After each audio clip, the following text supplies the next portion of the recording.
शुरुआत एक breaking news से। दिल्ली दौरे पर गए उप मुख्यमंत्री मुकेश अग्निहोत्री ने कांग्रेस के राष्ट्रीय अध्यक्ष मल्लिकार्जुन खड़गे से मुलाकात की है।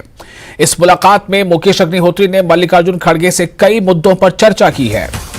उप मुख्यमंत्री मुकेश अग्निहोत्री ने केंद्रीय मंत्रियों से मुलाकात के लिए समय मांगा है, हालांकि इस पर अभी कुछ तय नहीं हो पाया है।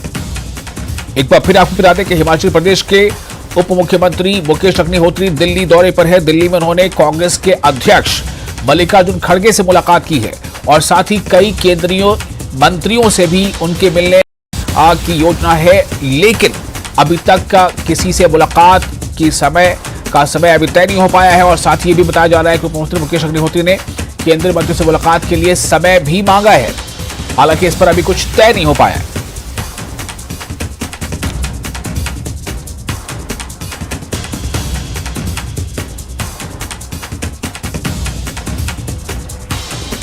सर भारी आ जाएंगे, भारी आ जाएंगे। नहीं, कोई शिष्टाचार भेंट थी, कोई ऐसा कोई एजेंडा नहीं था। तो दिल्ली आए हैं क्योंकि हमने यूनियंस के हमारे कुछ एजेंडे हैं।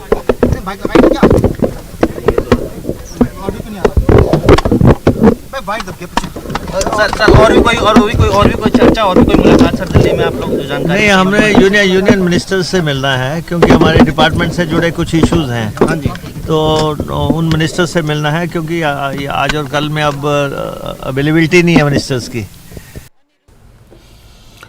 तो अभी आपने सुना डिप्टी सीएम मुकेश अग्निहोत्री को, वो कह रहे थे कि किस कारण वो आए हैं। रवि मिश्रा से बात करते हैं, हमारे संवाददाता सीधे हमसे जुड़ चुके हैं। रवि, मुकेश अग्निहोत्री जो डिप्टी सीएम है, बहुत ज्यादा बातें तो उन्होंने बताई नहीं है, लेकिन बातें क्या आ रही हैं खिलकर सामने?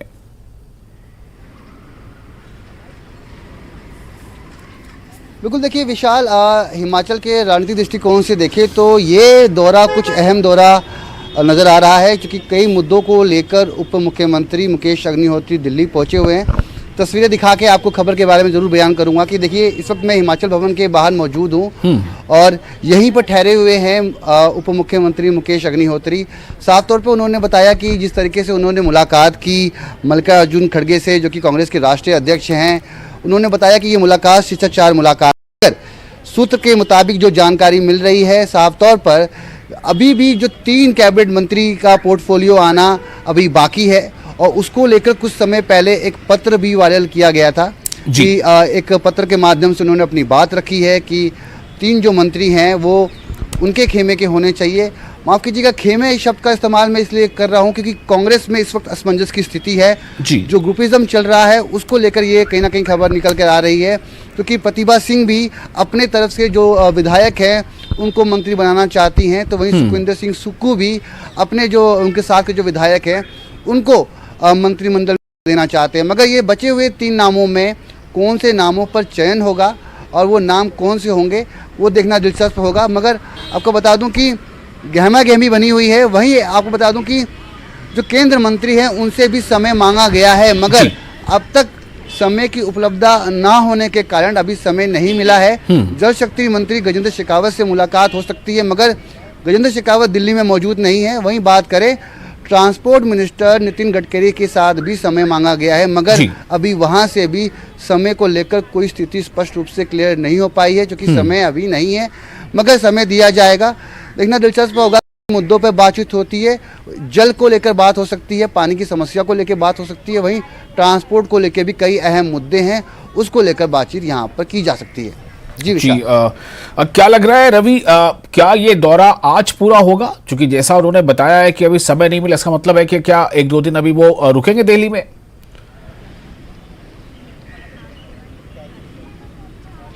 जी बिल्कुल, देखिए बिल्कुल उन्हें रुकना चाहिए, क्योंकि जो जानकारी हमें मिल रही है, जिन कैबिनेट मिनिस्टर से उनको मिलना है वो अभी दिल्ली से बाहर है।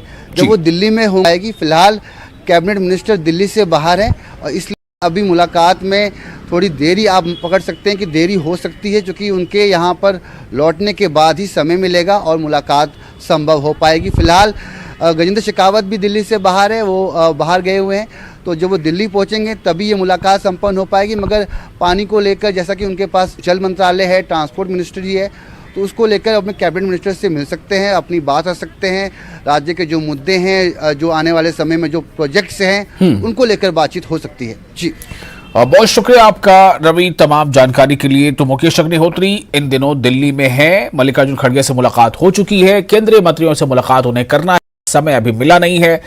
क्या कुछ लेकर वो दिल्ली से लौटते हैं हिमाचल के लिए, ये काफी अहम होगा देखना। अगली खबर, कांग्रेस सरकार हिमाचल के सभी विधानसभा क्षेत्रों में Rajiv Gandhi day boarding school बनवाएगी। विधानसभाओं में बनने वाली 68 स्कूलों में सरकार अत्याधुनिक तकनीक और उपकरणों की सुविधा भी देगी। मुख्यमंत्री ने यह बात शुक्रवार को शिक्षा विभाग के वरिष्ठ अधिकारियों की बैठक की अध्यक्षता करते हुए कही। मुख्यमंत्री ने कहा कि इन स्कूलों का निर्माण कम से कम 100 कैनाल के परिसर में किया जाएगा। उन्होंने अधिकारियों को स्कूलों के लिए भूमि चयनित कर कार्य को समयबद्ध ढंग से पूरा करने के निर्देश दिए हैं। इसके अलावा उन्होंने बताया कि राज्य में निकट भविष्य में खेल स्कूल और खेल महाविद्यालय भी खोले जाएंगे। सरकार इस दिशा में कार्य कर रही है। बैठक में शिक्षा विभाग में स्टाफ की कमी की समस्या को दूर करने पर भी सीएम ने जोर दिया है। और इस खबर पर ज्यादा जानकारी के लिए रणवीर हमारे साथ जुड़ चुके हैं सीधे तौर पर। रणवीर, ये फैसला किस तरह से देखा जा रहा है वहां के हलकों में, सियासी हलकों में, या फिर जो शिक्षा जगत से जुड़े जो लोग हैं, नए स्कूल बनवाना और उसमें तमाम तरह की सुविधाएं, साथ ही साथ सवाल तो ये भी पैदा होगा कि जो स्कूल पहले से हैं अगर, तो उनकी स्थिति क्या है?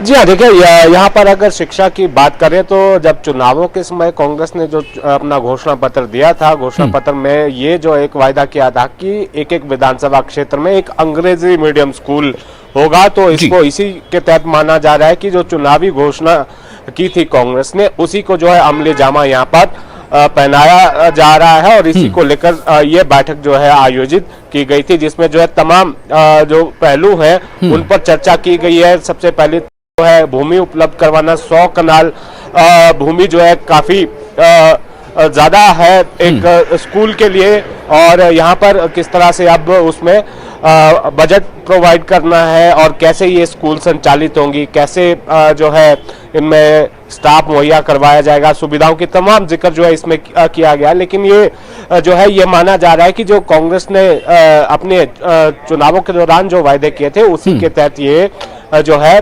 बैठकें जो है की जा रही हैं, और उनको किस तरह से अमली जामा पहनाना है, और बजट भी आना है। तो बजट, आने वाले बजट में कौन कौन सी और योजनाएं जो है शामिल करनी है, और स्कूल किस तरह के होने चाहिए, उसमें भी जो है बजट स्पीच में भी जो है वो ये जाएगा कि किस तरह से पहल जो है यहाँ पर राज्य सरकार कर रही है, खासकर शिक्षा के क्षेत्र में। देखिए, हिमाचल में जो शिक्षा का जो ढांचा है, मोटे मोटे तौर पर हम देखें, अगर स्कूलों की बात करें, हम प्री प्राइमरी से लेकर अगर हम सीनियर सेकेंडरी स्कूलों तक की बात करें तो करीब करीब ये संख्या जो है 17,000 स्कूलों से पार पहुंचती है। अगर हम महाविद्यालयों की बात करें तो वो 130 से ज्यादा से 137 के आसपास महाविद्यालय हैं। बहुत सारी जगहों पर अभी दिक्कतें हैं। हर साल जो यूडाइज की रिपोर्ट आती है उसमें इस बात का खुलासा होता है कि बहुत सारे ऐसे स्कूल हैं जहां पर खासकर ग्रामीण इलाकों की अगर हम बात करें, वहां पर बुनियादी सुविधाएं नहीं है। क्या उसको मजबूत करने को लेकर भी इसमें चर्चा हुई है? इसको लेकर अभी जो है जानकारी निकल कर नहीं आई है, लेकिन सीधे तौर पर ये जानकारी जो है राज्य सरकार की तरफ से दी गई है कि 68 विधानसभा क्षेत्र में ये मॉडर्न तरह के स्कूल होंगे, अत्याधुनिक होंगे, इनमें जो उपकरण है और इसमें जो क्लासरूम है, स्मार्ट क्लासरूम इनमें होंगे। तो ये बात जो है यहाँ पर राज्य सरकार की तरफ से कही गई है। अब जो ढर्रा जो पहले से मौजूद है, जहां जिन स्कूलों में जहां कमी है, वो किस तरह से पूरे करने होंगे, ये अभी जो है देखने वाली बात होगी। लेकिन ये जो फैसला है वो यही है जो चुनावी घोषणा पत्र था कांग्रेस का कि 68 विधानसभा क्षेत्रों में एक जो है अंग्रेजी मीडियम का स्कूल जो है खोलना है। तो ये वही फैसला राज्य सरकार का। जी चलिए, तो एक और अहम खबर की तरफ रुख करेंगे। खबर है शिमला से, बड़ी खबर है। सीएम सुखविंदर सिंह सुक्खू थोड़ी देर में आएंगे सचिवालय, शिक्षा विभाग के साथ करेंगे बैठक, शिक्षा मंत्री भी रहेंगे मौजूद, शिक्षा से जुड़े मुद्दों को लेकर होगी चर्चा। तो इस खबर लगातार शिक्षा से जुड़ी खबर ही हम आपको बता पा रहे हैं। शिमला से बड़ी खबर, सीएम सुखविंदर सिंह सुक्खू थोड़ी देर में आएंगे सचिवालय, शिक्षा विभाग के साथ करेंगे बैठक, शिक्षा मंत्री भी रहेंगे मौजूद। शिक्षा से जुड़े मुद्दों को लेकर होगी चर्चा। रणवीर हमारे साथ अब भी बने हुए हैं। रणवीर, शिक्षा पर खासा जोर अब दिखाई दे रहा है। जैसा आपने पहले बताया कि जो चुनाव के दौरान कांग्रेस ने जो प्रचार प्रसार किया था और उस दौरान जो वादे किए थे, क्या कांग्रेस जो है ये नहीं चाहती कि किसी भी वादे के अमल में जरा भी डिले हो जाए, ताखिर हो जाए और गलत संदेश चला जाए? चुनाव का महीना आने वाला है, फिर 24 के भी चुनाव सामने है।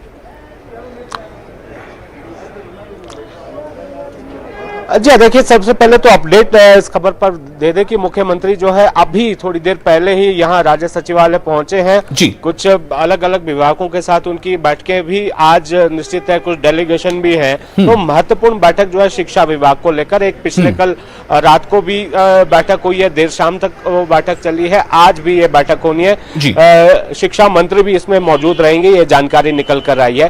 अहम बात यह है कि देखिए, सबसे बड़ा जो विभाग है हिमाचल में वो शिक्षा विभाग है। 1.25 लाख से ज्यादा कर्मचारी, जिनमें टीचिंग और नॉन टीचिंग स्टाफ को भी अगर हम जोड़ के देखें तो 1.25 लाख से ज्यादा है। तो जाहिर सी बात है, मुद्दे बहुत ज्यादा हैं। अगर हम बजट की बात करें तो बजट सबसे ज्यादा इसी विभाग में होता है। तो यहाँ पर शिक्षा बहुत महत्वपूर्ण है हिमाचल में, खासकर अगर हम पूरे देश के राज्यों की सूची देखें तो जो पहली पंक्ति है, जो टॉप 5 राज्य हैं, उनमें जो है हिमाचल आता है शिक्षा के क्षेत्र में। तो जाहिर सी बात एक प्राथमिकता रहती है। और यहाँ पर किस तरह से जो राजनीतिक आधार पर फैसले लिए गए थे पूर्व सरकार, अब किस तरह जो है वो बदलने हैं और क्या जो है किन किन फैसलों से जो है फर्क पड़ेगा।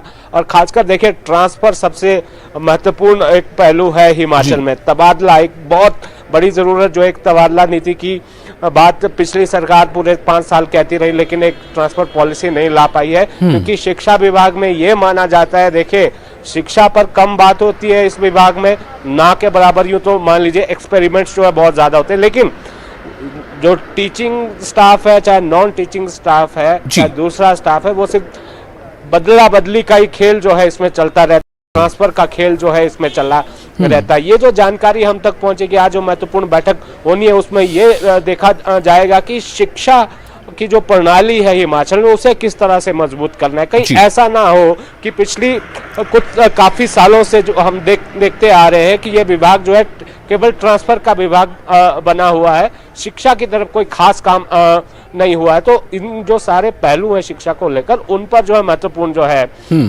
वो आज चर्चा होनी है। ये जानकारी जो अब तक निकल कर आई है। जी बहुत शुक्रिया रणवीर तमाम जानकारी के लिए।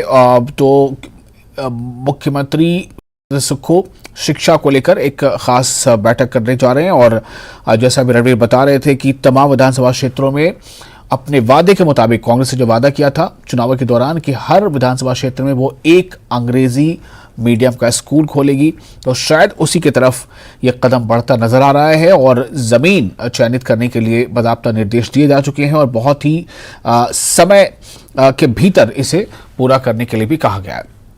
कुछ और खबरें आगे बढ़ेंगे, फिलहाल एक छोटा सा ब्रेक लेते हैं, जल्द हाजिर होंगे।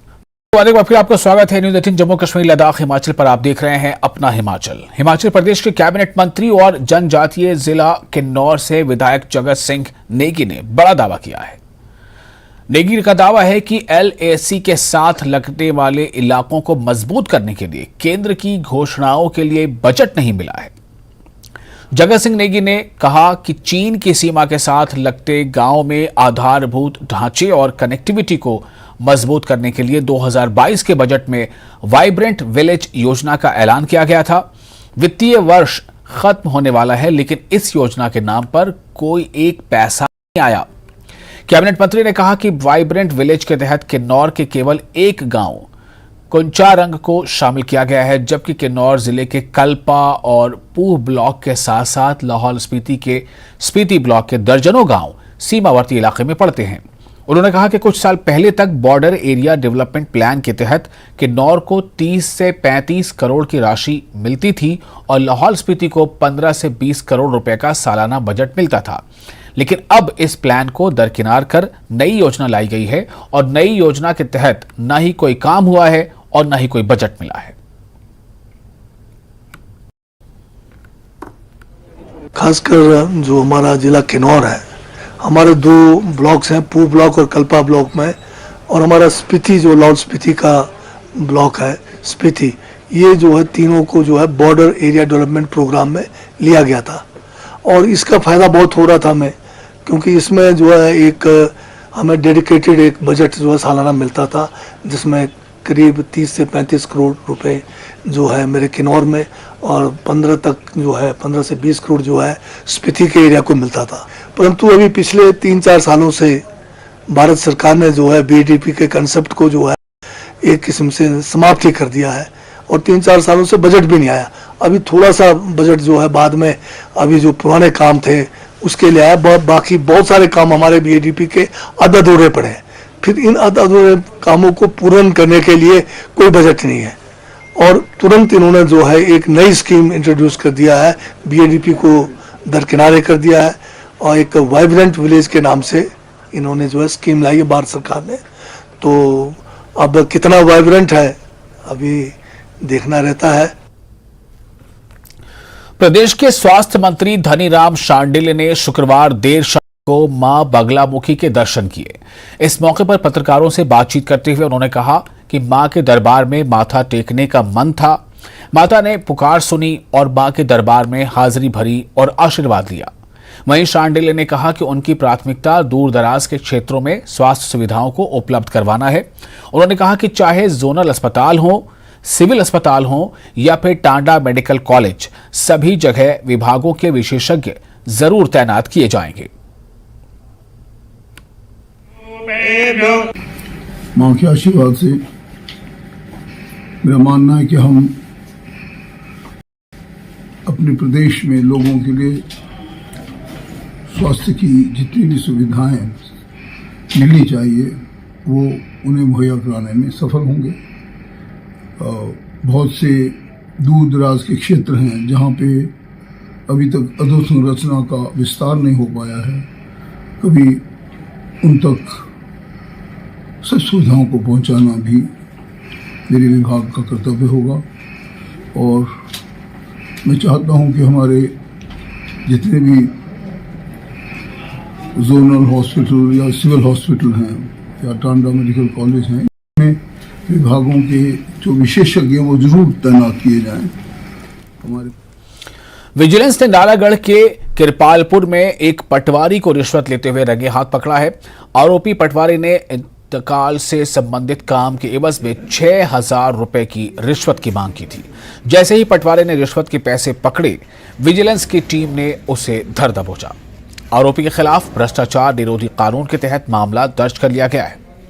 दरअसल स्थानीय व्यक्ति ने विजिलेंस को शिकायत दी थी कि राजस्व अभिलेख पर मां के हस्ताक्षर कराने के एवज में किरपालपुर का पटवारी चमन 6,000 रुपए की रिश्वत मांग रहा है। इस शिकायत के आधार पर विजिलेंस ने जाल बिछाया और आरोपी पटवारी को रिश्वत लेते रंगे हाथ गिरफ्तार कर लिया। आज बद्दी विजिलेंस थाने में एफआईआर 1/23 रजिस्टर हुई है अंडर 7 पेशी एक्ट, जिसके अंतर्गत हमारे पास कंप्लेंट आई थी कि पटवारी चमन लाल जो किरपालपुर पटवार सर्किल में पोस्टेड है, वह लैंड म्यूटेशन के लिए कंप्लेनेंट से 6,000 रुपीज़ की डिमांड कर रहा था। आज विजिलेंस टीम ने दबिश करके उसको उसी की ऑफिस से 6,000 रुपीज़ रिश्वत लेते हुए गिरफ्तार किया है। अभी इन्वेस्टिगेशन चली हुई है। नालागढ़ में कार सवार 3 युवकों से पुलिस ने करीब 10 ग्राम हेरोइन बरामद की है। इस मामले में तीनों युवकों को गिरफ्तार कर लिया गया है। बता दें कि बद्दी पुलिस की SIU टीम और नालागढ़ पुलिस ने गुप्त सूचना के बाद नालागढ़ के स्वारघाट मार्ग पर जोघों में नाका लगाया था। वहीं पर ऑल्टो कार में सवार 3 युवकों को पुलिस से ड्रग्स के साथ गिरफ्तार किया है पुलिस ने, और पुलिस ने तीनों आरोपियों के खिलाफ NDPS एक्ट के तहत मामला दर्ज कर आगे की कार्रवाई शुरू कर दी है। तो ये जोकों की तरफ हमने पकड़ा है। ये 2 इसमें लड़के बिलासपुर के हैं और एक लड़का आरकी का है, और हमने 10.15 ग्राम चिट्टा इनसे पकड़ा है। गाड़ी के बीच में रखा हुआ था, और गाड़ी के गियर का जो होता है उसमें जो लेदर होता है उसके बीच में छुपा के रखा था कि किसी को पता न लगे गियर में कैसे। एक्चुअल ये जो थे ये तकरीबन अपना सामान लेके पंजाब एरिया से इधर से होके ऐसे करके इन्होंने भारतगढ़ होके जी। तो जैसे आया हमने पता था कि ये लोग ऐसा कर रहे हैं, गाड़ी इन्होंने चेंज कर ली थी, लेकिन किसी का हमने नॉमिनेट रखा होता ये बंदा है। तो जैसे बंदा बचाना तो हमने फिर इसको गाड़ी को डिटेन किया, और फिर ये चेक की गाड़ी। तो पहले तो मिला नहीं हार कहीं नहीं, काफ़ी देर मुकसद के बाद हमने चेकिंग की, बहुत देर टाइम लग गया। गाड़ी का हर चीज़ चेक कर लिया, नहीं पता लगे कहीं। तो फिर बाद में गियर बॉक्स का वो जो वहाँ जब वो निकला तो लेदर के बीच में गियर बीच में फंस थे ना। और शिमला के ढली में जंगली जानवरों का शिकार करने गए केवल राम नाम के एक शख्स की गोली लगने से मौत हो गई। चश्मदीद राकेश कुमार के मुताबिक कुछ लोग जंगली जानवरों का शिकार करने के लिए ढली के साथ लगते छैला के जंगल में आए थे। उसी दौरान गोली लगने से केवल राम की मौत हो गई। चश्मदीद की माने तो केवल राम खुद की गोली से घायल हुआ था। इस मामले में पुलिस कई धाराओं के तहत मामला दर्ज कर जांच में जुटी है।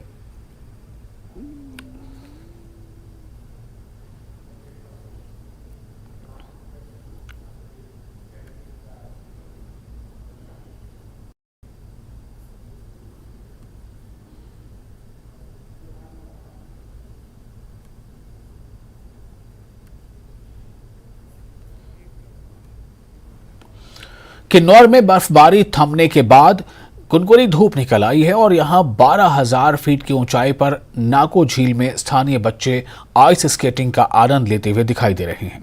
नाको में दिन के समय तापमान -25 और रात को -25 से 30 तक जा रहा है।